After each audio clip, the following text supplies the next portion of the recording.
पुणे जिल्ह्यात खळबळ केडगावमध्ये अवैध गर्भलिंग निदान व्हिडिओ व्हायरल, गुन्हा दाखल। नमस्कार, आपण पाहत आहात महाराष्ट्र जनता न्यूज। पुणे ग्रामीणच्या यवत पोलीस ठाण्याच्या हद्दीतून एक धक्कादायक आणि खळबळजनक बातमी समोर येते। दौंड तालुक्यातील केडगाव परिसरात अवैधरित्या गर्भलिंग निदान केले जात असल्याचा प्रकार उघडकीस आला असून या प्रकरणी यवत पोलिसात गुन्हा दाखल करण्यात आला आहे।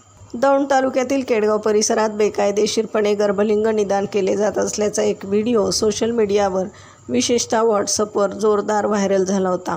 हा व्हिडिओ दौंड येथील उपजिल्हा रुग्णालयाचे वैद्यकीय अधीक्षक डॉक्टर सचिन गुजर यांच्या निदर्शनास आला। सदरचा प्रकार प्रथमदर्शनी बेकायदेशीर आणि गर्भलिंग निदान प्रतिबंधक कायद्याचे उल्लंघन करणारा असल्याचं स्पष्ट झालं। त्यानंतर व्यापक जनहिताचा विचार करून डॉक्टर गुजर यांनी तातडीने यवत पोलीस ठाण्यात अधिकृत तक्रार दाखल केली।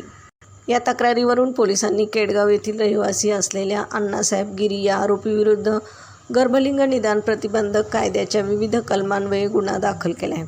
हा धक्कादायक प्रकार 14 मे रोजी सायंकाळच्या सुमारास घडला होता, ज्यावर 20 मे रोजी मध्यरात्री गुन्हा नोंदवण्यात आला आहे। सदरच्या प्रकरणाचे गांभीर्य लक्षात घेता यवत पोलीस ठाण्याचे पोलीस उपनिरीक्षक मारुती मेतलवाड या गुन्ह्याचा पुढील तपास करत आहेत। या बेकायदेशीर रॅकेटमध्ये आणखी कोणाचा सहभाग आहे का याचा शोध आता पोलीस घेत आहेत। प्रतिनिधीसह महाराष्ट्र जनता न्यूज पुणे। महाराष्ट्राचा बुलंद आवाज, क्षणोक्षणी अपडेट, सत्याचा निर्भीड शोध। राजकारण असो वा समाजकारण, शेती असो वा सामान्य माणसाचे प्रश्न, वा असो क्राईम रिपोर्ट, प्रत्येक बातमीचा अचूक वेध। ताज्या बातम्या आपल्यासाठी पाहत रहा महाराष्ट्र जनता न्यूज। महाराष्ट्र जनता न्यूज नंबर 1 चॅनल। आजच लाईक, शेअर आणि सबस्क्राईब करा।